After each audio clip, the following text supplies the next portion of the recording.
Okay guys, in this video I'm going to show you how to write electron configuration. And this is going to seem super abstract and confusing at first, but I need you to remember this. As we go across the periodic table, every atom has one more electron than the previous atom. So hydrogen has 1, helium has 2, lithium has 3, and so on. Okay, so if you remember that, this kind of makes sense. So the first thing I'm going to do is show you how to figure out principal quantum numbers. Remember, that is a number 1 through 7 that tells you what energy level it is. And an energy level in a primitive diagram would be like a ring. Okay? So the way you're going to figure that out is we are going to number these rows or periods going down. So if an element is located here, it has 1 energy level. If it's located here or here or here, it has 2 energy levels. In the third row, it has 3. In the fourth row, it has 4, etc. Okay? So that is the first thing you need to know. Now, the next thing you need to know is this orbital quantum number, which is the S, P, and D, and F that we talked about. And those are located in certain parts of the periodic table. Okay, so you're just going to have to trust me on this one. So the S orbital are these boxes right here.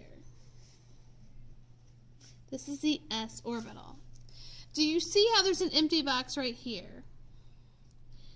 Well, we're going to stick helium right there. Helium would normally be over here. We're going to plop helium right there. Just for electron configuration, nothing else. Hydrogen and helium, and this is lithium.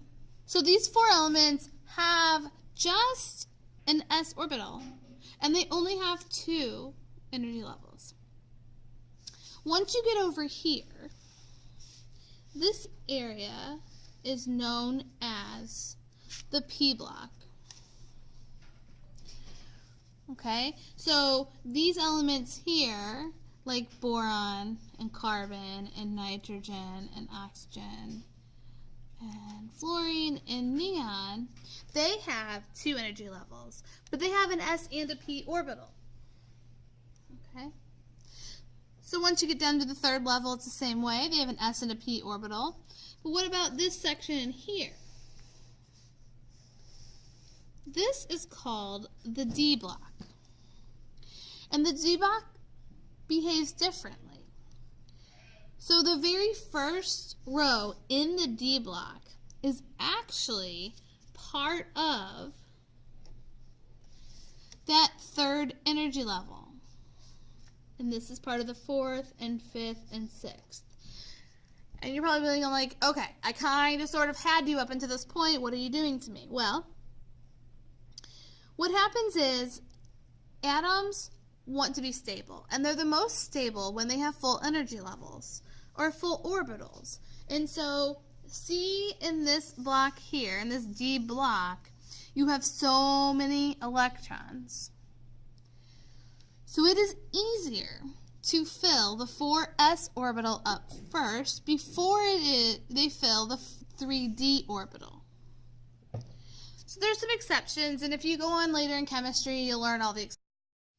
Okay, so you can probably see where the f orbital is going to be. There's only this 2 rows left down here. That's the f orbital. And remember where that comes from. That comes from right here.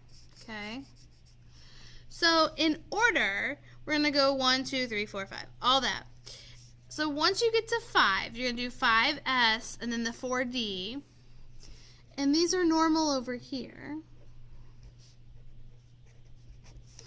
So 5s, 4d, 5p, 6s, and then you're going to come down here. And you're going to go, and this is actually 4f and 5f down here. Okay? So I know that gets a little tricky, but that's how it works.